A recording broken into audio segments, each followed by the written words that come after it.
দুনিয়াতে চলতে গেলে দুঃখ কষ্ট হয় না? যারা ঈমান নিয়ে চলে ওদের দুঃখ কষ্ট বেশি হয়।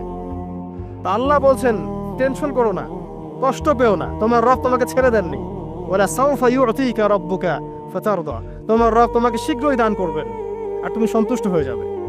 আলাম ইয়াজিদকা ইয়াতীমান ফাআওয়া, আল্লাহ বলছেন আল্লাহ কি তোমাকে এতিম রূপে পাননি, এরপর আল্লাহ কি তোমাকে প্রতিপালন করে বড় করেননি? ওয়াজাদাকা দাল্লান ফাহাদা, আল্লাহ কি তোমাকে পথভ্রষ্ট পান নাই, তোমাকে আল্লাহ পাক হেদায়েত দেন নাই? তো আল্লাহ যে এগুলো করেছেন সে আল্লাহ তোমাকে পরকালে ইনশাআল্লাহ ভালো রাখবেন। ফাআম্মাল ইয়াতীমা ফালা তাকহার, তো তুমি এতিমদের প্রতি কঠোর হয়ো না। ওয়াম্মাস সাইলা ফালা তানহার, কেউ চাইলে তার হাতকে খালি ফিরিও না, ধমক দিও না। ওয়াম্মা বিনিআমাতি রাব্বিকা ফাহাদ্দিস, তোমার রবের এই সমস্ত নিয়ামতগুলো তুমি মানুষের কাছে বর্ণনা করতে থাকো। এর পরের সূরার দিকে খেয়াল দেখবেন, সূরা আলাম নাশরাহ লাকা সাদরাক, মনে হয় দুটো একটা আরেকটার সাথে পেয়ার। আলাম নাশরাহ লাকা সাদরাক, আমি কি তোমার হৃদয়কে প্রশস্ত করে দেই নাই? ওয়াদা'না আনকা ওয়িজরাক, তোমার বোঝাগুলো হালকা করিনি? কাকে বলছেন এগুলো আল্লাহ পাক? রাসূলুল্লাহ সাল্লাল্লাহু আলাইহি ওয়াসাল্লাম। যে মানুষটা জান্নাতে যাবে নিশ্চিত, এবং যিনি জান্নাতের দরজা না খুললে জান্নাতের দরজা কারো জন্য খোলা হবে না। যে মানুষটা হচ্ছে ভদ্র, স্মার্ট, বিচক্ষণ, কোনো মানুষ পৃথিবীতে নাই। সকল ধর্মের মানুষ মানে এটা। কিছু আছে শয়তান, মানুষ টুপি শয়তান, এরা মানে না, বাট দেখবেন ম্যাক্সিমাম মানুষই মানে, হোক বা খ্রিস্টান বা হিন্দুইজম বা মুসলিমরা তো মানেই, সবাই মানে। এই মুহাম্মদ সাল্লাল্লাহু আলাইহি ওয়াসাল্লামের মতো স্মার্ট, বিচক্ষণ, ভদ্র, সুচরিত্রের মানুষ পৃথিবীতে কোনোদিন আসেও নি, আসবেও না।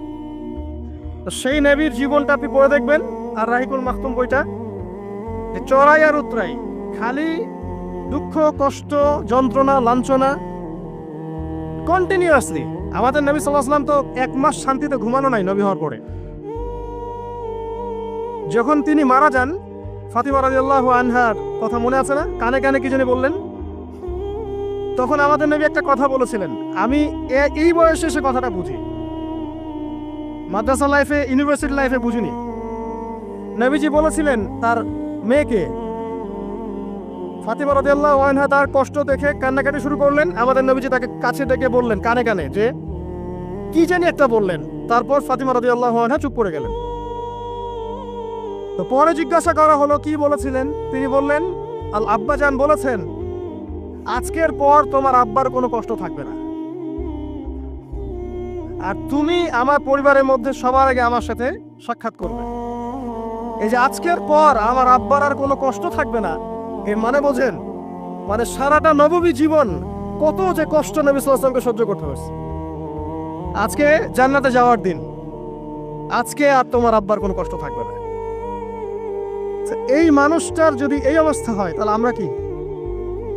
আল্লাহ পাক সেই মানুষটাকে এই সূরা দুটো শোনাচ্ছেন, আমি কি তোমাকে এতিম পাই নাই, তোমাকে পথভ্রষ্ট পাই নাই, হেদায়েত দেই নাই, ভরণ পোষণ করিনি, আমি আল্লাহ তোমাকে ছেড়ে দেই নাই, শীঘ্রই তোমাকে দান করব, হ্যাঁ, তোমার বোঝাকে আমি হালকা করিনি। ফাইন্না মাআল উসরি ইউসরা, ইন্না মাআল ইউসরি ইউসরা, কষ্টের সাথেই স্বস্তি আছে, নিশ্চয়ই কষ্টের সাথেই স্বস্তি আছে। ফাইদা ফারাগতা ফানসাব ওয়া ইলা রাব্বিকা ফারগাব, যখন তুমি অবসর পাবে তখন তোমার রবের দিকে একনিষ্ঠ হও। এটাই বলতে চাচ্ছি আমি আপনাদেরকে, যে আমাদের উচিত শুধু আল্লাহর দিকে একনিষ্ঠ হওয়া, দুনিয়াকে ভালো না বাসা, কিচ্ছু না দুনিয়াটা। আমার চেয়ে ভালো আপনারা এটা জানেন না, কিচ্ছু না দুনিয়াটা, মানে মুহূর্তে ডিজাস্টার হয়ে যেতে পারে। আর যাদেরকে নিয়ে এই দুনিয়া, আমাদের মা বাবা, ভাই বোন, আত্মীয় স্বজন, স্ত্রী সন্তান, এরা সবাই যে যার হক চাচ্ছে, তাদের হক দিয়ে দেন, আপনি খুব ভালো, দিতে পারবেন না আপনি ভালো না। সারাটা জীবন করতে থাকেন, দেখবেন একদিন দিতে পারেন নাই, সে আপনাকে চিনবে না। নবী সাল্লাল্লাহু আলাইহি ওয়াসাল্লাম বলেননি কথাগুলো? জাহান্নামে যাওয়ার কারণ এগুলো উল্লেখ করেন নাই? কিসের আত্মীয় আর কিসের আপনজন আর কিসের অফিসের বস আর কিসের কি, সবাই সবার স্বার্থ নিয়ে পড়ে আছে। শুধু একজন সত্তা আপনার কাছে স্বার্থ চায় না, সে কে? আল্লাহ পাক। এটা যদি বুঝতে পারেন তাহলে দেখবেন মনটা আল্লাহর দিকে নরম হয়ে যাবে। আর মুসলিমদের এখন এই মানসিক আত্মশুদ্ধিটা বেশি দরকার। আমরা কেন যেন অস্থির জাতি হয়ে গেছি, এমন একটা মানসিকভাবে শান্তি নেই আমাদের মধ্যে। খেয়াল করে দেখবেন সারা দিন দুশ্চিন্তা, দুর্ভাবনা, পেরেশানি। নামাজে আসি তাও মনে হয় যত তাড়াতাড়ি নামাজ শেষ করতে পারলে বাস। 5 মিনিট 4 রাকাত নামাজ, আর ইমাম যদি ভুলে 10 মিনিট পড়ায় তো চাকরি নট। খতিব খুতবা দিবে 30 মিনিট ঘড়ি ধরে বলে দিবে, ভুলে যদি 10 মিনিট বেশি দিয়ে ফেলছে। আজকে আসছেন ভালো কথা, হাদিয়া নিয়ে যান, পরের দিন আর আসেন। অস্থির। অস্থিরতার কারণ দুনিয়ামুখিতা, আল্লাহ থেকে দূরে থাকা। অস্থিরতার কারণ কোরআন থেকে দূরে থাকা। অস্থিরতার কারণ নিয়মিত সুন্নাহর উপর আমল না করা, ডেইলি জিকির আজগারগুলো না করা, ডেইলি কোরআন তেলাওয়াত না করা, হাদিস অনুবাদ সহ না পড়া, দিনের জ্ঞান চর্চা না করা, দিনী হালাকাগুলোর মধ্যে না বসা। অস্থিরতার অনেক কারণ, টাকা পয়সার পিছনে ছোটা, বাড়ি গাড়ি স্ট্যাটাসের পিছনে ছোটা, এবং এই লোভ, এই লালসা আপনাকে স্থির থাকতে দিবে না। অস্থিরতার কারণ এই যে আমরা বলি মেটেরিয়ালিজম, আমরা বলি বস্তুবাদিতা, এগুলো অস্থিরতার কারণ। এগুলো কখনো আপনাকে স্বস্তি দিবে না। আপনি যত দৌড়াবেন দুনিয়ার পেছনে, দুনিয়া আপনার থেকে তত পালাতে থাকবে। আর আল্লাহ পাক বলেছেন, হে আদম সন্তান, আমার ইবাদতের জন্য সময় বের করো, আমি তোমাকে 2টা জিনিস দিব। 1 নাম্বার, তোমার হাতকে আমি স্বচ্ছলতা দিয়ে ভরে দিব, আর 2 নাম্বার, তোমার সমস্ত অভাব আমি দূর করে দেব। যে ব্যক্তি আল্লাহর জন্য সময় দেয়, আল্লাহর জন্য বাঁচে, আল্লাহর জন্য মরে, সব কাজ আল্লাহর সন্তুষ্টির জন্য করে, দেখবেন ও মনের মধ্যে শান্তি আছে। হয়তোবা তার 5 তলা 10 তলা বাড়ি নাই, BMW নাই, সুজুকি জিক্সার নাই, তারপরে দেখবেন সে অনেক শান্তিতে আছে, কারণ তার মনের মধ্যে একটা প্রশান্তি কাজ করে। আর যে ব্যক্তির মধ্যে দেখবেন আল্লাহর কনসিয়াসনেস নাই, ইবাদত নাই, কোরআন সুন্নাহ এগুলো কিচ্ছু নাই, দুনিয়ার সব আছে, দেখবেন ব্যাংক ব্যালেন্স, টাকা পয়সা, মনে শান্তি নাই। এই মনের শান্তিটাকে উসমান রাদিয়াল্লাহু আনহু বলতেন যে আল গিনা, মানে ধনাঢ্য, ধনী বলি না আমরা, এটাই হচ্ছে ধন। আর আমি বারবার একটা কথা বলি যে এই দুনিয়াতে আল্লাহ ছাড়া আমাদের আপন বলে কেউ নাই। আপনি যাকে আপন মনে করেন না কেন, আমাদের সম্পর্ক আছে বাবার সাথে, মায়ের সাথে, স্ত্রী সন্তানদের সবার সাথে, আমাদের হক আছে, অধিকার আছে, সব ঠিক আছে। বিশ্বাস করেন আল্লাহ ছাড়া আপন বলে আপনার কেউ নাই। এই যে গার্লফ্রেন্ডকে আপন মনে হয়, এরা আপন না।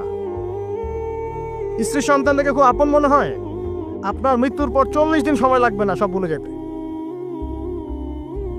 পিতা মাতা ভাই বোন সবাইকে আপন মনে হচ্ছে, পিতা মাতার স্থান বাবা মার পরে, আল্লাহ রাসূলের পরে, সেটা ঠিক আছে, আপন আল্লাহ ছাড়া তারা নন। আপনি তাদের মনোপুতভাবে নিজে প্রতিষ্ঠিত হতে পারবেন না, তারা আপনাকে চিনবে না। বলো সারাটা জীবন তোর পিছনে এত টাকা ঢাললাম, কি করলি? কিছু করতে পারলি না। আবার এখন যারা পিতা মাতা হয়েছেন, সন্তান থেকে আপন মনে হচ্ছে, দেখবেন এই সন্তানকে আপনি আপনার মনোপুতভাবে সম্পত্তি দিতে পারবেন না, ভরণ পোষণ দিতে পারবেন না, এই সন্তান বড় হয়ে আপনাকে বৃদ্ধাশ্রমে পাঠিয়ে দিতে পারে, নাউজুবিল্লাহ। অথবা আপনার সাথে এই সন্তানই খারাপ ব্যবহার করবে, আপন মনে হচ্ছে। আল্লাহ ছাড়া কেউ আপন না, আল্লাহ ছাড়া আপন কেউ না। আর আল্লাহ ছাড়া সত্যিকার অর্থে আপনাকে আমাকে ভালো কেউ বাসে না, শুধু আল্লাহ আপনাকে ভালোবাসেন। এটা আপনারা হারে হারে উপলব্ধি করবেন যত দিন যাবে ইনশাআল্লাহ। তাই শুধু সেই আল্লাহর জন্যই নিজেকে খালেস করে দেন, আর যার যার হক তাকে তাকে দিয়ে দেন। দুনিয়াতে শান্তিতে থাকার ফিলোসফি বলছি, philosophy of happiness in this হায়াতুদ দুনিয়া, সেটা হচ্ছে যার যার হক তাকে তাকে দিয়ে দেন, নিজের হক আল্লাহর কাছে চেয়ে নেন। আর দুনিয়াকে আপন মনে করবেন না, আল্লাহ ছাড়া কাউকে আপন মনে করবেন না, আপনি সুখে থাকবেন ইনশাআল্লাহ। দুনিয়ার দাসত্ব করবেন, আল্লাহ ছাড়া অন্য মানুষদেরকে আপন মনে করে নেবেন, দেখবেন আপনি পদে পদে কষ্ট পাবেন। কারো কাছে আশা করেন না, কষ্ট পাবেন না। আমি এই প্রসঙ্গে কথাগুলো বললাম যে দুনিয়াকে আপন মনে করতে নাই, আর আল্লাহকে আপন মনে করতে হয়। আল্লাহকে আপন মনে করলে তখন আমার উপর কিছু দায়িত্ব চলে আসে। কি দায়িত্ব? আল্লাহ আমাকে সৃষ্টি করেছেন, রিজিক দিয়েছেন, লালন পালন করছেন, বাঁচিয়ে রেখেছেন, তার হাতে আমার মৃত্যু, তার হাতে সবকিছু। তো এখন আল্লাহ পাকের জন্য নিজের জীবনটাকে খালেস করে নেওয়া, যেভাবে আল্লাহ পাক চলতে বলেছেন সেভাবে চলা, যেগুলোকে আল্লাহ পাক নিষেধ করেছেন বর্জন করা। আর রাসূলুল্লাহ সাল্লাল্লাহু আলাইহি ওয়াসাল্লামের সুন্নাহ আল্লাহ পাক রেখে দিয়েছেন আমাদের সামনে। এই সুন্নাহগুলো যদি আমরা অনুসরণ করতে পারি, ইনশাআল্লাহ এই দুনিয়াতে কিছু পাই বা না পাই, ইনশাআল্লাহ পরকালে আপনি আল্লাহর ক্ষমা পাবেন ইনশাআল্লাহ তাআলা। কোরআনের সূরাগুলার অর্থ সব খুতবায় বলা যায় না, সময় সংকুলন হয় না। এত চমৎকার ওয়াদ-দুহা সূরা আছে না, শপথ দ্বিপ্রহরের, ওয়াল-লাইলি ইযা সাজা, শপথ রাতের যখন সেটা আচ্ছাদিত হয়। মা ওয়াদ্দাআকা রাব্বুকা ওয়া মা ক্বালা, আল্লাহ কত মায়া দিয়ে তার নবীকে বলছেন যে তোমার আল্লাহ তোমাকে ছেড়েও দেন নাই, তোমার আল্লাহ তোমাকে ছেড়ে দেন নাই। ওয়ালা সাওফা ইউতিকা রাব্বুকা ফাতারদা, শীঘ্রই তোমার রব তোমাকে দান করবেন এবং তুমি সন্তুষ্ট হয়ে যাও। ওমর রাদিয়াল্লাহু আনহু বলছেন, আমরা এভাবেই একদিন মসজিদে বসেছিলাম, হাত্তা তালা আলাইনা রাজুলুন, এমনকি আমাদের ভিতর দিয়ে একজন ব্যক্তি প্রবেশ করলো, একজন ব্যক্তি প্রবেশ করলো। আমি যে হাদিসটা বলছি এটা হচ্ছে হাদিসে জিবরিল, এবং মুফাসসিরিন মুহাদ্দিস উভয়ই তারা বলে থাকেন এই হাদিসটা হচ্ছে উম্মাহাতুল হাদিস, হাদিসের মা বা জননী। ইসলামের সবকিছু এখানে পাবেন ইনশাআল্লাহু আযজা ওয়া জাল্লা। হাত্তা তালা আলাইনা রাজুলুন, এমনকি একজন ব্যক্তি প্রবেশ করলেন, শাদীদুল বায়াদি সিয়াব, তার কাপড়টা ছিল অত্যন্ত চকচকা ধবধবে সাদা, ওয়া শাদীদুস সাওয়াদিশ শার, এবং তার চুলগুলো ছিল প্রচন্ড কালো, কুচকুচে কালো, অনেকটা আমাদের এই ভাইয়ের মতো। তো এখান থেকে বুঝতে পারলাম যে টিপটাপ পরিপাটি থাকা, উত্তম পোশাক পরা, সুন্দর স্মার্ট থাকা ইসলামের সুন্নাহ। আর আমরা খেয়াল করলে দেখবেন সবচাইতে খারাপ কাপড়টা পরে মসজিদে আসে, আর সেই ব্যক্তি মসজিদে আসলেন সবচেয়ে সুন্দর কাপড়টা পরে, তার সামর্থ্য অনুযায়ী সবচেয়ে সেরাটা, কারণ আমরা এখানে আল্লাহর সাথে দেখা করতে এসেছি। আর স্মার্ট থাকার জন্য রাসূলুল্লাহ সাল্লাল্লাহু আলাইহি ওয়াসাল্লামের যে স্মার্ট কোনো সুন্নাহ নাই। তিনি ছিলেন এই পৃথিবীর সবচেয়ে বিচক্ষণ, প্রজ্ঞাবান, handsome, smart people, smart human being people না, তাই না? তার চেহারার চেয়ে সুন্দর চেহারা কারো আছে? তার চেহারার চেয়ে সুন্দর চেহারা, তার চোখের চেয়ে সুন্দর চোখ, তার চেয়ে সুন্দর করে কথা বলা, তার চেয়ে সুন্দর শারীরিক গঠন, তার চেয়ে সুন্দর গায়ের গন্ধ, তার চেয়ে সুন্দর করে হাঁটা, মানুষের সাথে মেশা, ইবাদত করা, আমল করা, আল্লাহর জন্য সেজদা করা, কান্নাকাটি করা, যত কাজ নবী সাল্লাল্লাহু আলাইহি ওয়াসাল্লাম করতেন তার চেয়ে সুন্দর করে কেউ করতে পারবে? তো আজকের যুব সমাজ নবী সাল্লাল্লাহু আলাইহি ওয়াসাল্লামের আদর্শ বাদ দিয়ে অন্যান্য পশ্চিমা আদর্শ গ্রহণ করেছে, অথচ তারা বুঝতে পারে নাই সবচাইতে স্মার্ট পিপল হচ্ছেন, হিউম্যান বিং হচ্ছেন on the face of the earth রাসূলুল্লাহ সাল্লাল্লাহু আলাইহি ওয়াসাল্লাম। তো আমরা সবাই তার সুন্নাহ ফলো করতে পারি না? এই ব্যক্তি যখন মসজিদে আসলেন তার গায়ে ধবধবা সাদা পোশাক ছিল, আর সাদা পোশাক পরা নবী সাল্লাল্লাহু আলাইহি ওয়াসাল্লামের সুন্নাহ, তিনি এটা পছন্দ করতেন। চুল ছিল কালো, লা ইউরা আলাইহি আসারুস সাফার, তাকে দেখে মনে হচ্ছিল না যে সে সফর করে এসেছে, মানে কোনো ক্লান্তি নাই তার মধ্যে। আমরা মসজিদে আসলে ক্লান্ত হয়ে যাই, সমস্ত কাজকর্ম শেষ করে ক্লান্ত হয়ে মসজিদে আসি, আর তাদের সুন্নাহ ছিল তারা মসজিদে আসলে প্রাণ ফিরে পেতেন, আর আমরা মসজিদে আসলে ঘুমাই। এই যে আমি খুতবা দিচ্ছি, দেখবেন অনেকে ঘুমাবে। একটা আমল বলে দেই, যদি জুমার দিনে মসজিদে এসে ঘুম ঘুম লাগে তাহলে জায়গা চেঞ্জ করবেন, আপনি সরে যাবেন আরেক জায়গায়, আরেক ভাইকে ওই জায়গা দিবেন, দেখবেন ঘুম চলে যাবে ইনশাআল্লাহ। আর একটা দোয়া পড়বেন, আউযু বিকালিমাতিল্লাহি তাম্মাতি মিন শাররি মা খালাক, এই দোয়াটা পড়বেন, আউযু বিকালিমাতিল্লাহি তাম্মাতি মিন শাররি মা খালাক। লা ইউরা আলাইহি আসারুস সাফার, তাকে দেখে মনে হচ্ছিল না সে সফর করে এসেছে। ওয়ালা ইয়ারিফুহু মিন্না আহাদ, এবং তাকে আমাদের এই মদিনার কেউই চিনে না, আননোন একটা ফেস, অপরিচিত মানুষ, মনে হচ্ছে আকাশ থেকে টুক করে পড়েছে। এই কথাগুলো কে বলছেন? ওমর রাদিয়াল্লাহু তাআলা। ওমর রাদিয়াল্লাহু আনহু খুবই বিচক্ষণ সাহাবী এবং খুবই দূরদর্শিতা সম্পন্ন, সূক্ষ্মদর্শী। এবার সেই ব্যক্তি হাত্তা জালাসা মা'আন নবী সাল্লাল্লাহু আলাইহি ওয়াসাল্লাম, এমনকি সে এসে নবী সাল্লাল্লাহু আলাইহি ওয়াসাল্লামের সাথে বসে পড়লো। কিভাবে বসলো? ফাআসনাদা রুকবাতাইহি ইলা রুকবাতাইহি, তার এই যে দুই হাঁটু তাশাহুদের সময় আমরা যেমন করে বসি এইভাবে হাঁটুর সাথে হাঁটু লাগিয়ে বসলেন। ওয়াদা কাফাইহি আলা ফাখিজাইহি, এবং তার দুই হাত এটা নবী সাল্লাল্লাহু আলাইহি ওয়াসাল্লামের রান উরু এর উপরে রাখলেন। চিন্তা করেন, দৃশ্যটা চিন্তা করেন। তো এই ব্যক্তি কিছু জানতে এসেছে, তো টিচারের কাছে ওস্তাদের কাছে এই যে শিক্ষার্থী যাচ্ছেন, তালেবে ইলম ওস্তাদের কাছে যাচ্ছেন, আদবটা খেয়াল করেছেন? ওই জায়গায় আমাদের জেনারেশনে কেউ থাকলে কি বলতো বলেন তো? হুজুর একটু তাকান এদিকে, এটাই বলতো। মুসাফা করে হুজুর একটু দোয়া করে নেওয়ার জন্য একটু তাকান, হুজুর একটা ছবি নেব খালি। এই ব্যক্তি এই কাজ করলো না। ওস্তাদের সাথে কিছু জানতে আসলে, কাছে কিছু জানতে আসলে দিনের ব্যাপারে আদব রক্ষা করতে হয়, না হলে জ্ঞান পাওয়া যাবে না। আর জ্ঞান পেলেও দেখবেন সেটার উপর আমল করার সৌভাগ্য হচ্ছে না, জ্ঞান ভুলে যাবে না। খুব সেন্সিটিভ বিষয়গুলা। আবু হানিফা রাহিমাহুল্লাহ যখন তার এই যে মজলিস বসাতেন, তখন বাছাই করে করে বসাতেন যে কাকে জ্ঞান বিতরণ করলে আমার কল্যাণ আছে। একটা হাদিস আছে, ফয়জুল কালাম বইয়ের মধ্যে পাবেন, যে আব্দুল্লাহ ইবনে মাসউদ রাদিয়াল্লাহু আনহু তিনি বর্ণনা করেছেন যে যদি আলেম উলামায়ে কেরাম যদি সঠিক পাত্রে জ্ঞান বিতরণ করতেন, তাহলে উলামায়ে কেরাম হতেন পৃথিবীর বুকে সবচেয়ে সম্মানিত এবং তারা নেতৃত্ব দিতেন। কিন্তু তারা ভুল পাত্রে জ্ঞান বিতরণ করেছে, দুনিয়াদারদের কাছে জ্ঞান বিতরণ করেছে। এই জন্য আল্লাহ পাক এই জমিনবাসীর কাছে তাদের মর্যাদা কমিয়ে দিয়েছে। তো সঠিক পাত্রে জ্ঞান বিতরণ, ওস্তাদের সাথে ছাত্রের যে আদব এটা রক্ষা করতে হবে, না হলে জ্ঞান অর্জন করা যায় না এবং জ্ঞান কাজেও আসবে না।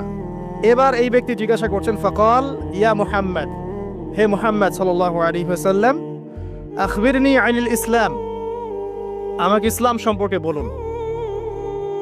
নবী সাল্লাল্লাহু আলাইহি ওয়াসাল্লাম বলছেন, আল ইসলাম, ইসলাম হচ্ছে আন তাশহাদা আল লা ইলাহা ইল্লাল্লাহ, তুমি সাক্ষ্য দিবে যে আল্লাহ ছাড়া কোনো ইলাহ নেই, ওয়া আন্না মুহাম্মাদান রাসূলুল্লাহ, মুহাম্মদ সাল্লাল্লাহু আলাইহি ওয়াসাল্লাম আল্লাহর রাসূল। কোন বর্ণনায় এসেছে আল্লাহর বান্দা এবং রাসূল। তারপরে ওয়া আন তুকিমাস সালাহ, এবং তুমি সালাত কায়েম করবে, ওয়া আন তুতিয়াজ যাকাত, এবং যাকাত প্রদান করবে, ওয়া তাসুমা রমাদান, রমাদান মাসে সাওম পালন করবে, ওয়া তাহুজ্জাল বাইত ইন ইসতাতা'তা ইলাইহি সাবিলা, যদি সামর্থ্য হয় তাহলে আল্লাহর পথে হজ করবে।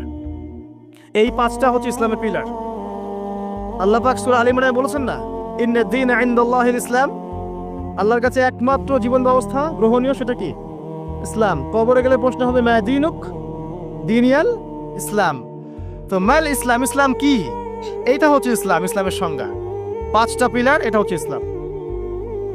এটাকে স্বীকার করে নিলে একজন ব্যক্তি মুসলিম হয়, ঈমান নিয়ে আসলে মুমিন হয়, তাকওয়া অবলম্বন করলে মুত্তাকি হয়, আর হৃদয়ের মধ্যে কলবে ইহসান চলে আসলে মুহসিন হয়ে যায়।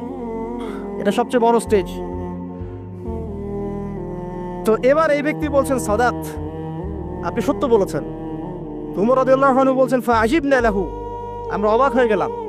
ইয়াসআলুহু ওয়া ইউসাদ্দিকুহু, এই ব্যক্তি নিজেই প্রশ্ন করলো, নিজে আবার সত্যায়ন করলো। এটা কি হয় কখনো?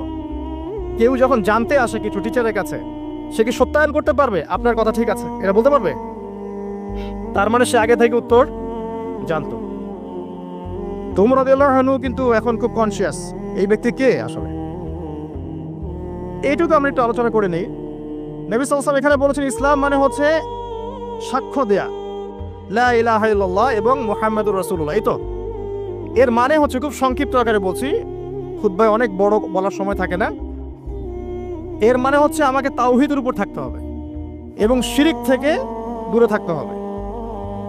আর মুহাম্মাদুর রাসূলুল্লাহ মানে হচ্ছে আপনাকে সুন্নাহর উপর থাকতে হবে, বেদাত থেকে দূরে থাকতে হবে।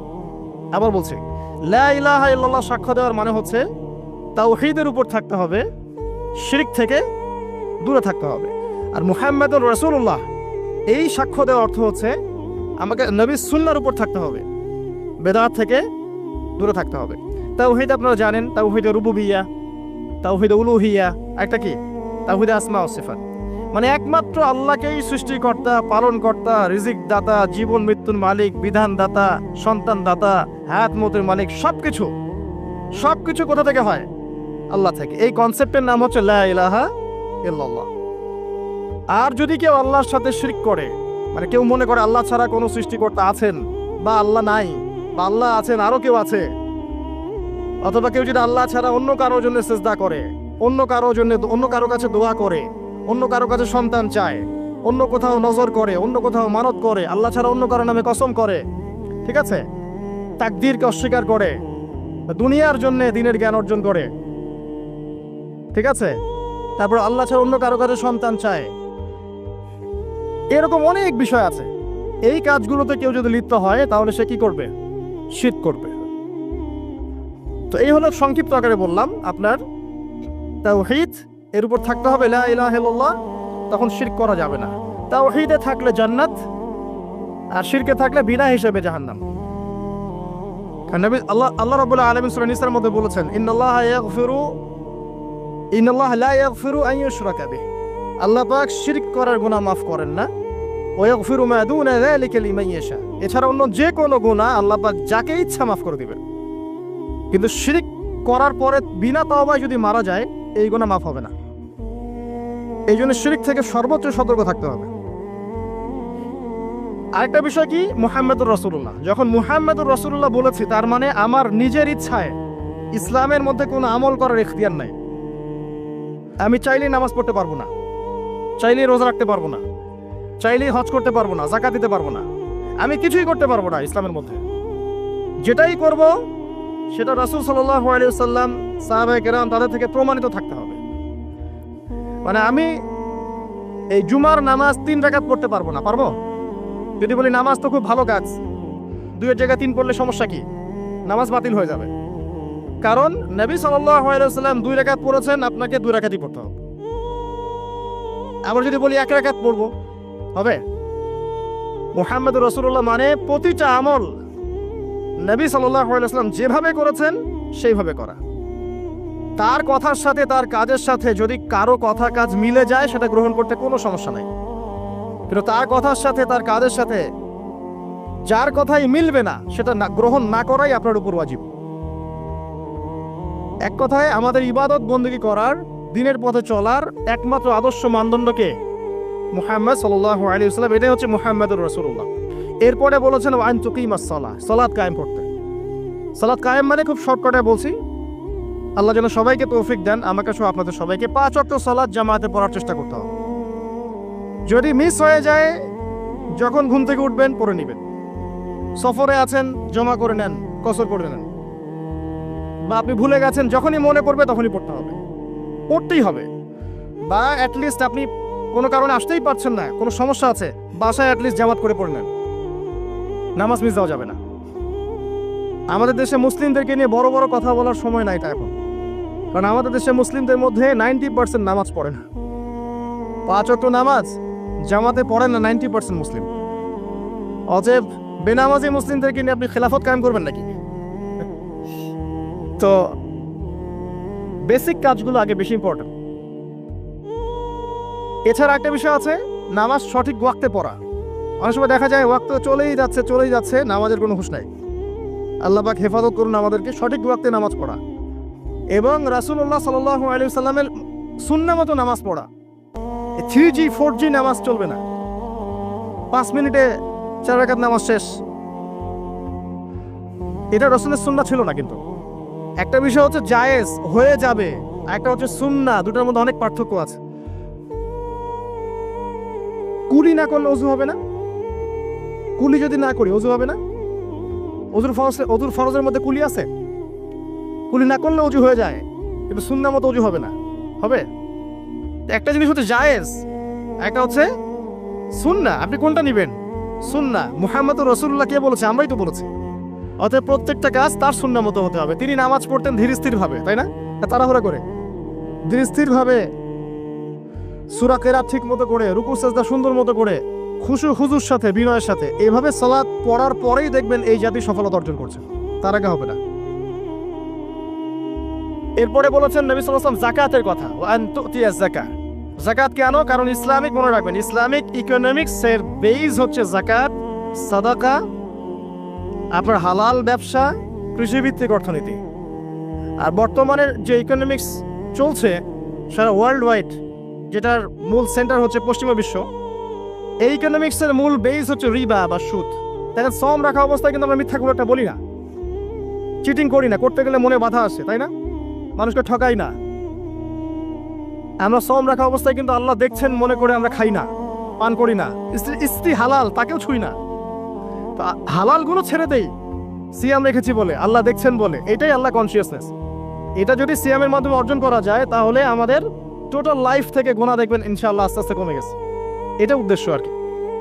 একটা আল্লাহ রাসূল সাল্লাল্লাহু আলাইহি ওয়াসাল্লাম বলেছেন, ওয়া তাহুজ্জাল বাইত ইন ইসতাতা'তা ইলাইহি সাবিলা। সামর্থ্য হলে কি করতে হবে? বাইতুল্লাহ হজ করবেন। আল হজ টাইটেলের জন্য করবেন, ভোট পাওয়ার জন্য করবেন, মানুষ ভালো বলবে এই জন্য করবেন, হাজী সাহেব বলবে এই জন্য করবেন? হজের উদ্দেশ্য কি? হজের উদ্দেশ্য হচ্ছে ইব্রাহিমী একত্ববাদ শিখে আসা। হজের যে কাজগুলা, এগুলো ইব্রাহিম আলাইহিস সালামের সুন্নাহর মধ্যে অন্তর্ভুক্ত। ইব্রাহিম ছিলেন তাওহীদপন্থী, শিরকের সাথে আপোষ করেন নাই, পরিবার ছেড়ে দিয়েছেন, বাবা বের করে দিয়েছে, আগুনে ফেলে দিয়েছে, স্ত্রীকে রেখে আসছেন, সন্তানকে রেখে আসছেন শুধুমাত্র আল্লাহর জন্য। ইয ক্বালা লাহু রাব্বুহু আসলিম, যখনই আল্লাহ তার রব তাকে বলেছেন ইসলাম কবুল করো, মানে আত্মসমর্পণ করো, ক্বালা আসলামতু লিরাব্বিল আলামিন, তিনি বলেছিলেন কি? আমি আল্লাহর কাছে আত্মসমর্পণ করছি। এই যে ইসলাম, আত্মসমর্পণ, এটা হচ্ছে ইব্রাহিম আলাইহিস সালামের কাছে শিখতে হবে। এটা শিখতে হজ করতে যেতে হবে। সাফা মারওয়া সাই করার সময় যদি আমার চেতনা এরকম না আসে যে এইভাবেই ওই যে হাজরা আলাইহিস সালাম তার ছোট্ট সন্তানকে পানি খাওয়ানোর জন্য এই দৌড়াদৌড়ি করেছেন, হা হুতাশ করেছেন, একবার এই পাহাড় একবার ওই পাহাড়, ছোট্ট শিশু কাঁদছে পানির জন্যে, এই ফিলিংসটা না আসলে ওখানে জগিং হবে, ওই ফিলিংস আর হবে না। ওই সাফা মারওয়া কি হবে? জগিং হবে। ওই চেতনাটা আসতেছে না। তো এই সাফা মারওয়া কেন সাই করবেন? কার সুন্নাহ এটা?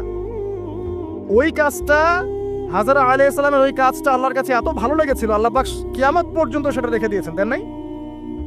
ওই মায়ের আর্তনাদ তাহলে চিন্তা করেন।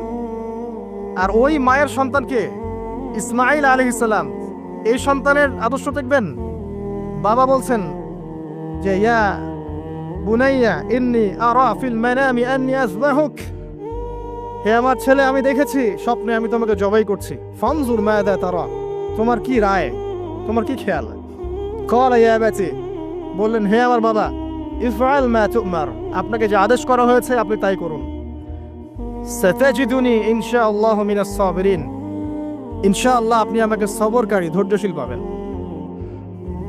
এই সন্তানটাকে মানুষ করেছে তার মা হাজরা আলাইহিস সালাম, তার বাবা কিন্তু তাকে মানুষ করে নাই। ওই হাজরা যিনি সাফা মারওয়া সাই করছেন, এরকম মায়ের গর্ভ থেকেই এমন সন্তান আশা করা যায়। আর আমাদের পরিবারে, আমাদের সমাজের স্টার জলসা জি বাংলার স্ত্রীদের কাছে এমন সন্তান আশা করা যায় না। অপসংস্কৃতি দিয়ে এবং দুনিয়াবী বিষয়গুলো দিয়ে, ভোগ বিলাস, এগুলো দিয়ে এত মত্ত হয়ে গেছে এরা যে আল্লাহর তাওহীদ, আল্লাহর সুন্নাহ, ইসলামের আদর্শ, মূল্যবোধ সব ভুলে গেছে। সন্তানও বড় হচ্ছে মাশাআল্লাহ সেইভাবে। পরিবারগুলো যেন এখন এক একটা জাহান্নামের টুকরা। অথচ আল্লাহ পাক বলেছিলেন কু আনফুসাকুম ওয়া আহলিকুম নারা, নিজে জাহান্নামের আগুন থেকে বাঁচো, পরিবারবর্গকে বাঁচাও। অনেক বড় বড় মানে রিনাউন্ড ফ্যামিলিগুলো, ইসলামিক ফ্যামিলিগুলো ভিতরে ভিতরে দেখা যায় ফিতনা দিয়ে ভর্তি। পারিবারিক ফিতনার কারণে দেখা যায় যে দিন নিয়ে চলা, দিনের পথে কাজ করা, প্রচার প্রসার করা অনেক মুশকিল হয়ে পড়ে।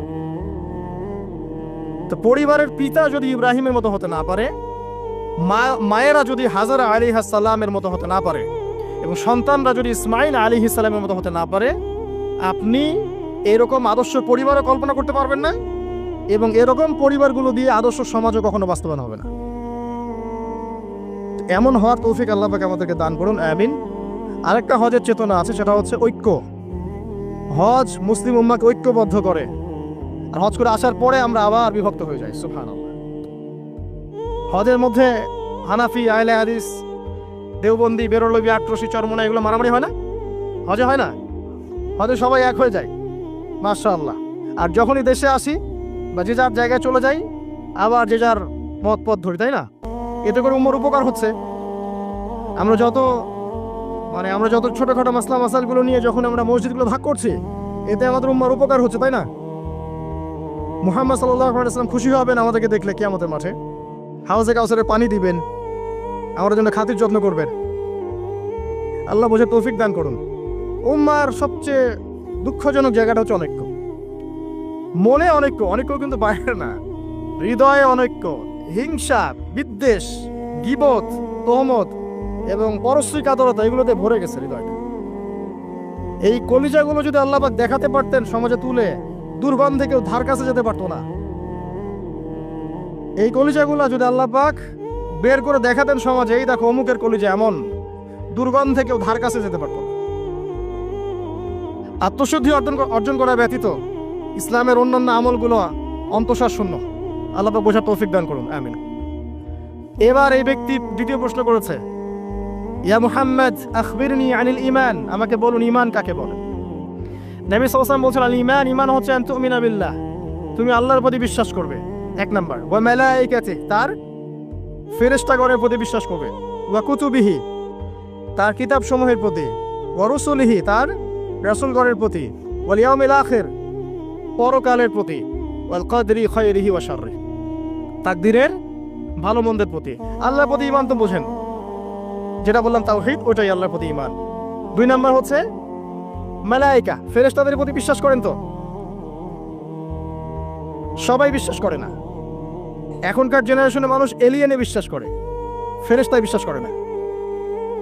বাসা থেকে যখন বের হয়েছেন, বিসমিল্লাহি তাওয়াক্কালতু আলাল্লাহ লা হাওলা ওয়ালা কুওয়াতা ইল্লা বিল্লাহ, সাথে সাথে ফেরেশতা আপনার সাথে চলে আসছে।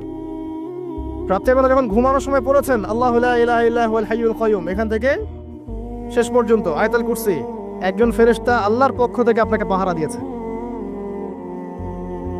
আপনার ডানে বামে দুজন ফেরেশতা আছেন, কিরামান কাতিবিন ইয়ালামুনা মা তাফআলুন। কবরে ফেরেশতা আসবে, মৃত্যুর সময় ফেরেশতা আসবে। আল্লাহ রাসূল সাল্লাল্লাহু আলাইহি ওয়াসাল্লাম যখন মেরাজে গিয়েছেন, বাইতুল মামুরে ফেরেশতা দেখেছেন, তার কাছে জিবরাইল আলাইহিস সালাম আসতেন, ওহী নিয়ে এসেছেন। ফেরেশতা তার কাছে, এই ফেরেশতার 600-র মতো পাখা ছিল। আল্লাহ পাকের এমন ফেরেশতা আছেন যার একটা ফুৎকারে এই মহাবিশ্ব ধ্বংস হয়ে যাবে অচিরেই। আন তুমিনা বিল্লাহি ওয়া মালাইকাতিহি, তার ফেরেশতা মণ্ডলীর প্রতি বিশ্বাস স্থাপন করবে। এই মসজিদের 4-5 ফেরেশতা ঘিরে রাখছেন, এই ঈমান রাখতে হবে। আপনি দেখতে পারবেন না, সবকিছু বাহ্যিক দৃষ্টিতে দেখা যায় না। এটা সায়েন্স বিশ্বাস করুক আর না করুক, ফেরেশতার অস্তিত্ব অবশ্যই আছে। বিশ্বাস না করলে ঈমান থাকবে না। আরেকটা বিষয় হচ্ছে ওয়া কুতুবিহি, আসমানি সমস্ত কিতাবে বিশ্বাস করা। আমরাই একমাত্র জাতি, ভালো করে মনে রাখবেন, আমরা মুসলিমরাই একমাত্র জাতি যারা তাওরাত, জাবুর, ইনজিল সহ যত আসমানি কিতাব আছে সবগুলোর প্রতি ঈমান রাখি। এরা কি কোরআনে বিশ্বাস করে? নাসারারা কি কোরআনে বিশ্বাস করে? আমরা ওদের তাওরাতেও বিশ্বাস করি, জাবুরেও বিশ্বাস করি। তো কারা অসাম্প্রদায়িক? এই যে একটা ট্যাগ লাগিয়ে দেওয়া হচ্ছে এখন, তাহলে কারা অসাম্প্রদায়িক? ওয়া রুসুলিহি, প্রত্যেকটা রাসূলকে আমরা বিশ্বাস করি। আল্লাহর পক্ষ থেকে যত রাসূল এসেছেন সবাইকে কি করি? আমরা বিশ্বাস করি। লা নুফাররিকু বাইনা আহাদিন মিনহুম, তাদের কারো মাঝে আমরা কোনো পার্থক্য করি না। আমরা মুসা আলাইহিস সালামকে মানি না? ঈসা আলাইহিস সালামকে মানি না? এবং ফলো করি মুহাম্মদ সাল্লাল্লাহু আলাইহি ওয়াসাল্লামকে, কারণ তিনি আমাদের সর্বশেষ নবী এবং সবচেয়ে নিউ এডিশনটাই তো মানুষ নিবে, তাই না? তিনি সবচেয়ে নিউ এডিশন এবং ফাইনাল টেস্টিমেন্ট, এই জন্য আমরা তাকে ফলো করি। আমরা অনেক স্মার্ট। কি মুহাম্মদ সাল্লাল্লাহু আলাইহি ওয়াসাল্লামকে মানে? খ্রিস্টানরা কি মুহাম্মদ সাল্লাল্লাহু আলাইহি ওয়াসাল্লামকে মানে? তাহলে কারা সাম্প্রদায়িক, কারা অসাম্প্রদায়িক? আমরা সবাইকে মানি, প্রত্যেক আসমানি কিতাবে বিশ্বাস করি, প্রত্যেক নবী রাসূলকে বিশ্বাস করি। এবং ইসলাম সবচেয়ে উদার নৈতিক ধর্ম। এর চেয়ে উদার নৈতিক মানবতা প্রেমী কোনো ধর্ম নাই পৃথিবীতে। এবং এটা একমাত্র রিলিজন যেখানে প্রত্যেকটা বিষয়ের সমাধান আছে। আপনি মানেন আর নাই মানেন, কেউ বাধ্য করেনি। মানলে আপনি আল্লাহর আনুগত্য করবেন এবং জান্নাতে যাবেন ইনশাআল্লাহ। যদি না মানেন, আপনার বিচার পরকালে আল্লাহ পাক করবেন। কেউ কারো উপরে জবরদস্তি করতে যাবে না, তাই না? লা ইকরাহা ফিদ্দিন, দিনের মধ্যে কোনো বাড়াবাড়ি নাই।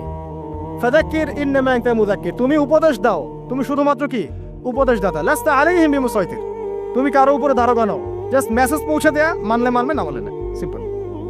এর জন্য কি বোমাবাজি করতে হবে? রাষ্ট্রের মধ্যে অরাজকতা সৃষ্টি করতে হবে? হিন্দু মুসলিম মারামারি করতে হবে? কিচ্ছু করতে হবে না। এগুলো ইসলামের সাথে সাংঘর্ষিক, এগুলো করতে যাবেন না।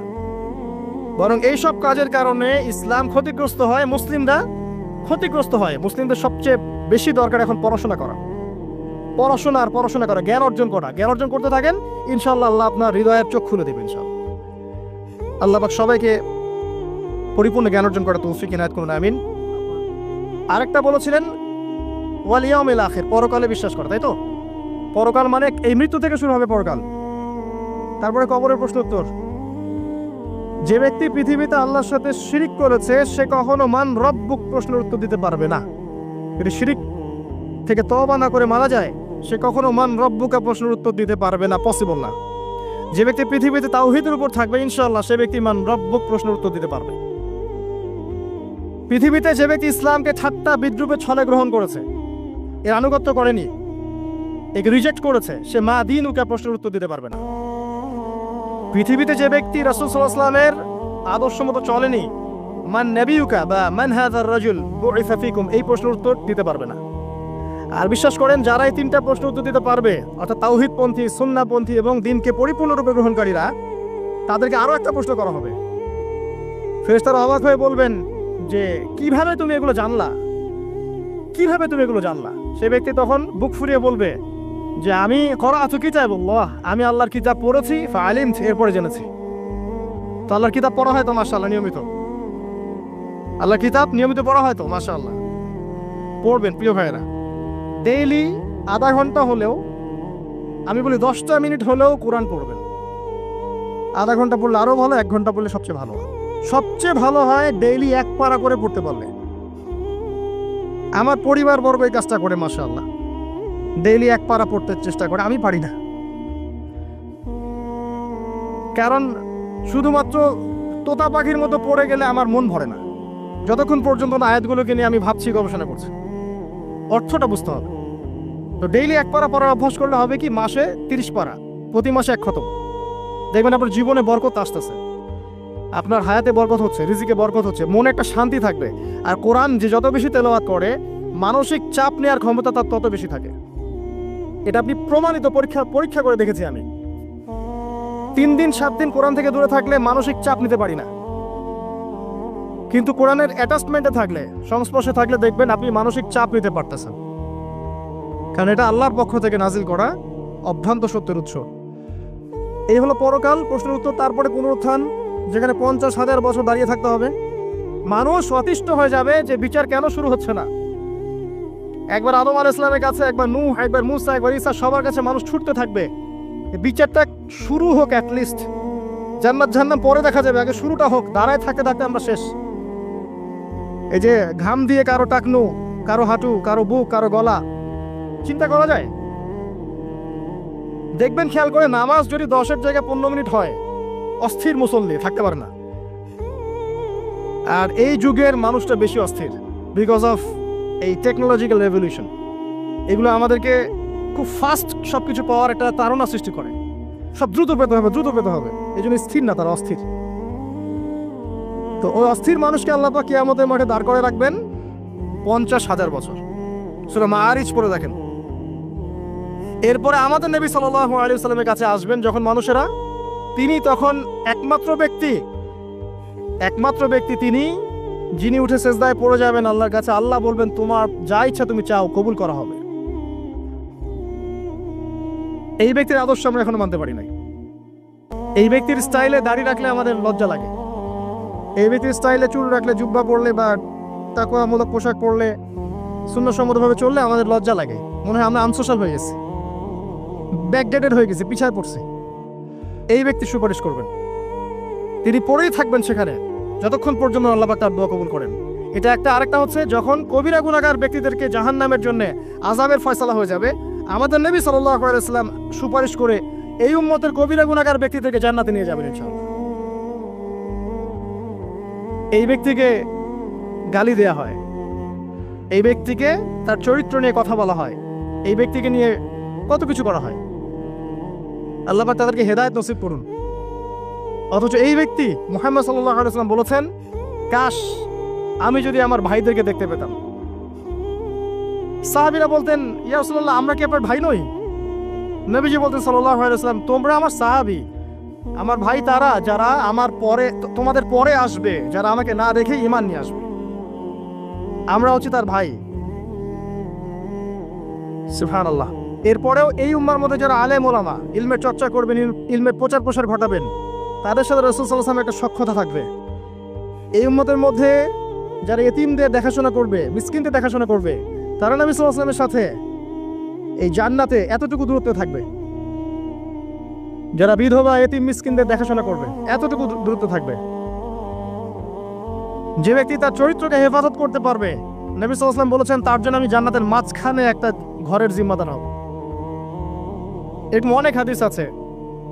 এই ব্যক্তি একমাত্র ব্যক্তি যিনি আপনাকে ছাড়া জান্নাতে যাবেন না, যিনি জান্নাতে না গেলে জান্নাতের দরজা খোলা হবে না, যিনি পুল সিরাতের মতো জায়গাতেও ইয়া নাফসি বলবেন না, বলবেন ইয়া উম্মতি ইয়া উম্মতি। তিনি একমাত্র ব্যক্তি যাকে কবরে দেখানো হবে আপনাকে আমাকে। তিনি একমাত্র ব্যক্তি যিনি অঝর নয়নে আমার জন্য কেঁদেছেন রাতের বেলা আল্লাহর কাছে, যিনি হাউজে কাউসারে থাকবেন আমাদের জন্য, যাতে আমরা পানি পান করতে পারি। আল্লাহ পাক আমাদেরকে রাসূল সাল্লাল্লাহু আলাইহি ওয়াসাল্লামের সুন্নাহ পরিপূর্ণরূপে মেনে চলার তৌফিক দান করুন এবং তার আদর্শ বাস্তবায়ন করার তৌফিক দান করুন এবং গর্বের সাথে তার সুন্নাহ ফলো করার তৌফিক আল্লাহ পাক দান করুন। আমিন। এরপরে আরো অনেক বিষয় থাকবে জান্নাত জাহান্নাম পর্যন্ত, আপনারা পড়ে নেবেন, এগুলো আপনারা জানেন। এরপরে একটা পয়েন্ট আছে, ওয়াল কদরি খায়রিহি ওয়া শাররিহি, তাকদীরের ভালো মন্দ। এখানে জাস্ট অল্প কিছু কথা বলছি। কিছু কিছু বিষয় আছে তাকদীরে যেগুলো কনস্ট্যান্ট ফিক্স, এগুলো কখনো পরিবর্তন হবে না। যেমন জীবন, আপনার মৃত্যু, আপনার হায়াত ইত্যাদি ইত্যাদি। কিছু বিষয় আছে যেগুলো ঝুলন্ত, মুআল্লাকা, এগুলো ভালো কাজ দিয়ে পরিবর্তন হয়, দোয়া দিয়ে পরিবর্তন হয়, নেকির কাজ দিয়ে, তাকওয়া দিয়ে পরিবর্তন হয়। যেমন কেউ যদি আত্মীয়তার সম্পর্ক বজায় রাখে, তার রিজিক বাড়বে, তার হায়াতে বরকত হবে। এই যে কোরআনের কথা বললাম, কেউ যদি কোরআন বেশি বেশি তেলাওয়াত করে, কোরআন নিয়ে বেশি বেশি গবেষণা করে, তার হায়াতে রিজিকে বারকা আসবে। কেউ যদি প্রতিবেশীর খোঁজ খবর নেয়, পিতা মাতার সেবা করে, মা না থাকলে খালার সেবা করে, তারও বারাকা আসবে। কেউ যদি বেশি বেশি দোয়া করতে থাকে, আল্লাহর কাছে প্রচুর দোয়া করে, খালি দোয়া আর দোয়ার উপর থাকে, দেখবেন ও বিপদ আপদে কম পড়বে। আর বিপদ আপদ আসলেও দেখবেন আল্লাহ পাক গায়েবী মাদাতে দেখবেন কোনো না কোনো ভাবে তাকে সেভ করে ফেলছে। কারণ দোয়া দিয়ে তাকদীর পরিবর্তন হতে পারে। আর কিছু বিষয় কনস্ট্যান্ট, এগুলো পরিবর্তন হবে না। এখানে কিছু মানুষ বলেছে তাকদীর বলতে কিচ্ছু নাই, মানুষ যা করবে তাই পাবে। তাকদীর বলতে কিচ্ছু নাই, মানুষ যা কাজ করবে সেটাই মানুষ পাবে, মানে মানুষের কর্মের স্বাধীনতাই চূড়ান্ত। তাকদীর বলতে আসলে কিছু নাই। এদেরকে বলা হয় কাদারিয়া। কি বলা হয়? কাদারিয়া। নবীজি বলেছেন, এরা যদি মারা যায় জানা যায় যাবে না, এরা যদি অসুস্থ হয় দেখতেও যাবে না। এরা হচ্ছে এই উম্মতের মাজুস, অগ্নি পূজারী। এরকম মানুষ আছে তো আমাদের মধ্যে, তাকদীরে বিশ্বাস করে না, মানুষের কর্ম যা তাই হবে। এরা দলিলও আছে আবার কোরআনে, ওয়ালাইসা লিল ইনসানি ইল্লা মা সাআ, মানুষ তার চেষ্টার বাইরে কিছু পাবে না। এটা হচ্ছে গরুর লেজ ছাগলের পিছনে লাগানো, আর ছাগলের লেজ গরুর পিছনে লাগানো, বাতিল কিয়াস, ইবলিসের মতো। আর একদল আছে যারা মনে করে কর্মের স্বাধীনতা বলতে কিচ্ছু নাই, তাকদীরই সব, যা আছে ভাগ্যে তাই হবে। আমার কাজের কোনো স্বাধীনতা নাই, আল্লাহ চাইলে ভালো করতে পারবো, না চাইলে পারবো না। চুরি করছি কেন? আল্লাহ তাকদীরে লিখছিলেন তাই চুরি করছি। জেনা করলাম কেন? ঘুষ খাইলাম কেন? দুর্নীতি কেন করে? আল্লাহ লিখছেন তাকদীরে তাই, আমার তো কিছু করার নাই। ওমর রাদিয়াল্লাহু আনহুর কাছে এরকম একজন ব্যক্তি আসছিলেন, একদিন বলছিলাম আমি, এসে বলছে, আমি তো চুরি করি নাই, আল্লাহ তাকদীরে লিখছেন তাই আমি চোর হয়েছি। ইবনুল খাত্তাব তিনি বললেন যে ঠিক আছে, কোনো সমস্যা নাই, যে আল্লাহ তোমার তাকদীরে লিখেছেন তুমি চুরি করবা, সে আল্লাহ আমার তাকদীরে লিখেছেন আমি তোমার হাত কেটে ফেলবো। এই আর কি। এদেরকে বলা হয় আবার জাবারিয়া। এদের নাম কি? জাবারিয়া। এদেরও দলিল আছে, আম লিল ইনসানি মা তামান্না ফালিল্লাহিল আখিরাতু ওয়াল উলা, মানুষ যা চায় তাই কি সে পাবে? আল্লাহর হাতেই সমস্ত ক্ষমতা। মানে এরা হয়েছে কি, দুজন দুই দুয়ারে চলে গেছে। এর মাঝখানে ব্যালেন্সটা কি? তাকদীর আল্লাহর হাতে। আল্লাহ পাক তাকদীর লিখেছেন আসমান জমিন সৃষ্টির 50,000 বছর আগে, এরপরে আবার মায়ের গর্ভে যখন রূহ আসে তখনও, তারপরে লাইলাতুল কদরে তাকদির আবার বাজেট পেশ করা হয়। কিছু বিষয়ে কনস্ট্যান্ট আর কিছু বিষয় আছে মুআল্লাকা, কাজের মাধ্যমে আপনি পরিবর্তন করতে পারবেন। আর নবী সাল্লাল্লাহু আলাইহি ওয়াসাল্লাম বলেছেন সাহাবীদেরকে যে মানুষকে যে ফলাফলের জন্য সৃষ্টি করা হয়েছে পৃথিবীতে তার কাজ সেরকমই হবে। মানে যাকে আল্লাহ পাক জান্নাতের জন্য সৃষ্টি করেছেন পৃথিবীতে সে সেরকমই কাজ করতে থাকবে। যাকে আল্লাহ পাক জাহান্নামের জন্য সৃষ্টি করেছেন বা যার তাকদীরে লেখা আছে সে জাহান্নামে যাবে, পৃথিবীতে তার কাজও তেমনই হবে। সূরা লাইলের মধ্যে দলিল আছে। এই 6টা বিষয় হচ্ছে ইমানের পিলার, মনে থাকবে ইনশাআল্লাহ। আল্লাহর প্রতি বিশ্বাস, মালায়েকা, কুতুবিহি ওয়া রুসুলিহি ওয়াল ইয়াউমিল আখির ওয়াল কদরি খায়রি ওয়া শাররি। এই 6টা পিলারকে মনে বিশ্বাস করা, মুখে স্বীকার করা আর কাজে বাস্তবায়ন করার নাম হচ্ছে ঈমান। মনে থাকবে ইনশাআল্লাহ।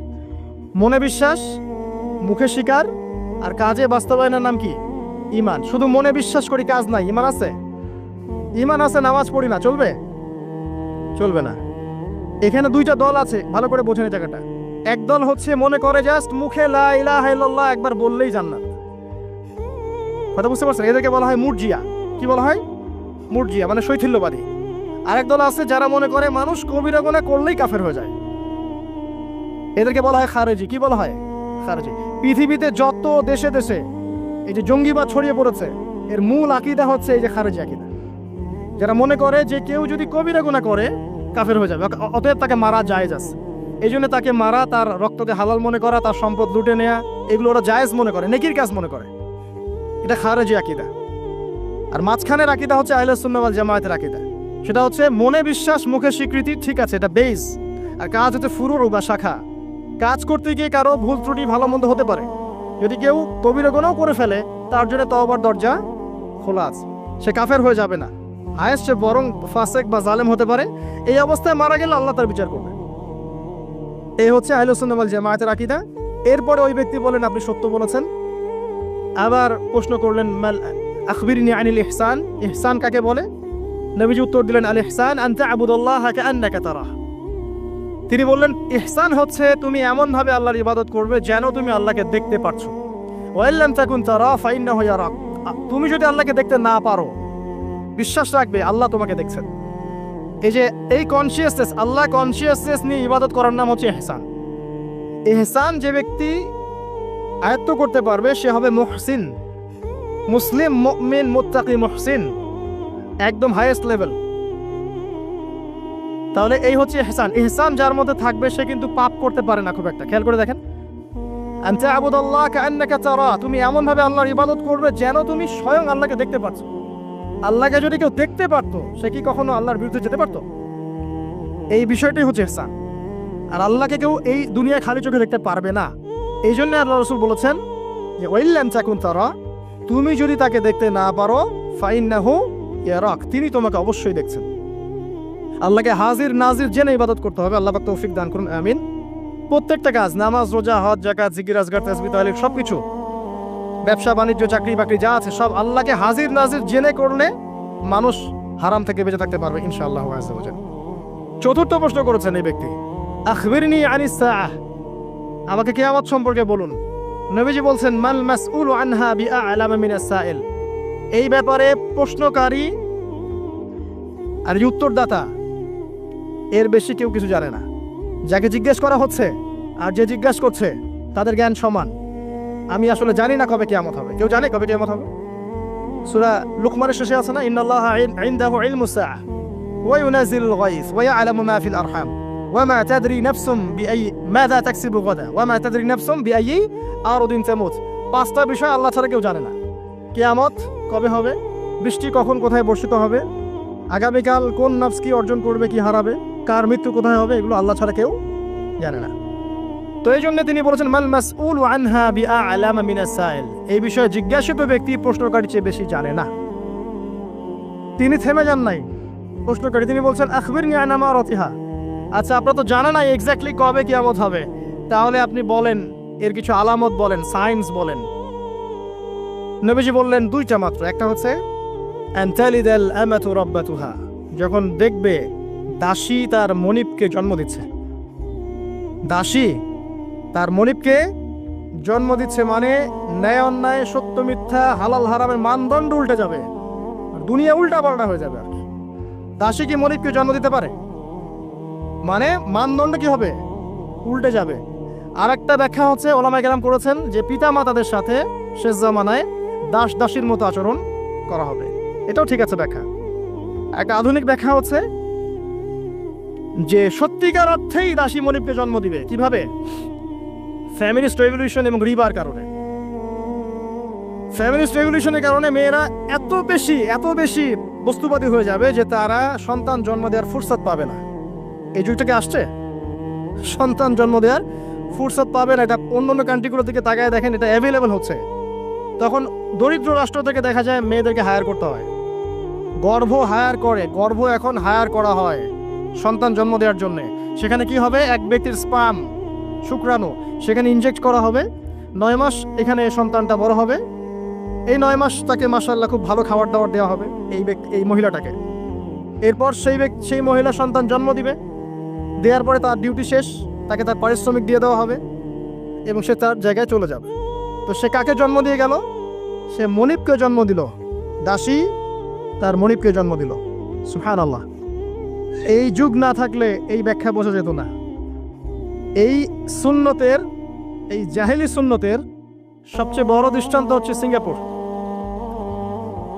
আর অনেক কান্ট্রি আছে, এগুলো হচ্ছে অ্যাভেলেবল। তো দাসী তার মনিবকে জন্ম দিচ্ছে এখনো। এরপরে এই ব্যক্তি ফানসালাকা, এই ব্যক্তি চলে গেলেন। ফালাবিস্তু মালিয়ান, আমরা সবাই স্তব্ধ হয়ে বসে থাকলাম। এরপরে রাসূল সাল্লাল্লাহু আলাইহি ওয়াসাল্লাম বললেন, ইয়া ওমর আতাদরি মান ইসরাইল, হে ওমর তুমি কি জানো এই ব্যক্তি কে ছিল যে প্রশ্ন করেছে? না, ওমর ইবনে খাত্তাব বলেন, আল্লাহু ওয়া রাসূলুহু আ'লাম, আল্লাহ এবং তার রাসূল ভালো জানেন। নবী সাল্লাল্লাহু আলাইহি ওয়াসাল্লাম বললেন, ইন্নাহু জিবরিল, এই ব্যক্তি হচ্ছে জিবরাইল আলাইহিস সালাম। আতাকুম ইউআল্লিমুকুম দীনাকুম, তিনি এসেছিলেন তোমাদেরকে তোমাদের দিন শেখাতে। তিনি কেন এসেছিলেন? তোমাদের দিন শেখাতে। জিবরাইল আলাইহিস সালাম এইটা ইতিহাসে, এই পৃথিবীর ইতিহাসে কিয়ামত পর্যন্ত একবার, অনলি ওয়ান টাইম, এই একবারই, for the very first and last time, একবারই মানুষের রূপ ধরে এই জনসমক্ষে সবার সামনে এসেছেন। আর এই হাদিসটা হচ্ছে নবী সাল্লাল্লাহু আলাইহি ওয়াসাল্লামের ইন্তেকালের বেশ অল্প কিছুদিন আগের হাদিস, খুব বেশি দূরের হাদিস নয়। এখানে ইসলামের দিন, আতাকুম ইউআল্লিমুকুম দীনাকুম, তোমাদেরকে তোমাদের দিন শেখাতে এসেছেন। দিনের প্রশ্ন, মৌলিক প্রশ্ন হচ্ছে এখন তাহলে 4টা। ইসলাম কাকে বলে, ঈমান কাকে বলে, ইহসান কাকে বলে, কিয়ামত কবে হবে। তার মানে কিয়ামত কবে হবে এ বিষয় নিয়ে বা আখিরুজ জামান নিয়ে স্টাডি করা, গবেষণা করা, সচেতন থাকা দিনের 25%। কত পার্সেন্ট? মিনিমাম 25%। এটা এই কারণে করা হয় যাতে করে আগামী দিন সম্পর্কে, আগামী সম্পর্কে মানুষ সচেতন থাকতে পারে। আল্লাহ রাসূল সাল্লাল্লাহু আলাইহি ওয়াসাল্লাম যতগুলো আলামত কিয়ামতের বলে গেছেন, এই কারণে কি বলে গেছেন? যাতে করে মানুষ হতাশ হয়ে যাবে, বরং এই কারণ যাতে করে মানুষ সচেতন থাকতে পারে। কাউকে যদি বলা হয়, আল্লাহ যদি তার কাছে স্বপ্নে জানিয়ে দেন বা কোনোভাবে দৃঢ় ইয়াকিন তার কাছে আসে বা তার কাছে ওহী চলে আসে কারো কাছে যে তুমি আর 1 বছর বাঁচবা, তোমার হায়াত 1 বছর বাকি আছে, বলেন এই ব্যক্তি পাপ বেশি করবে না পুণ্য বেশি করবে? কোনো ডাউট নাই। তো স্ক্যাডোলজিক্যাল আলোচনাগুলো এই কারণে নয় যাতে করে মানুষ হতাশ হয়ে যায়, বরং এই কারণে যাতে করে আগামী সম্পর্কে মানুষ সচেতন থাকতে পারে, আমল করে প্রিপারেশন নিতে পারে। শুধু এই 2টা আলামত, নবী আরো অনেক আলামত বলে গেছেন। আমার অনেক লেকচারে এই বিষয় ছিল আগে, আপনারা দেখে নিতে পারবেন। যে রিবা বলেন, সময় সংকীর্ণ হয়ে যাওয়া বলেন, সত্য মিথ্যার মানদণ্ড উল্টে যাওয়া, হালালকে হারাম করা, হারামকে হালাল করা, হ্যাঁ, চন্দ্র যে দ্বিখণ্ডিত হয়ে যাওয়া থেকে শুরু করে ভূমিকম্প, মহামারী, জলোচ্ছ্বাস, এভরিথিং যেগুলো হচ্ছে এখন র্যাপিডলি, এগুলো সবই কিন্তু কিয়ামতের সায়েন্স। এ বিষয়ে আর অনেক কিতাব আছে, এগুলো পড়লে আপনারা জানতে পারবেন। আমরা আজকে একটা হাদিস শিখলাম। এই হাদিসের নাম হচ্ছে হাদিসে জিবরিল। এটাকে বলে উম্মাহাতুল হাদিস, উম্মাহাতুল হাদিস, সমস্ত হাদিসের মা এই হাদিসটা। এই হাদিসের মধ্যে মৌলিক 4টা প্রশ্ন করা আছে: ইসলাম কাকে বলে, ঈমান কাকে বলে, ইহসান কাকে বলে, কিয়ামত কবে হবে। আমরা আল্লাহর কাছে জুমার দিনে দোয়া করছি, আল্লাহ পাক যেন আমরা সবাইকে এই হাদিসের উপর আমল করার তৌফিক দান করেন।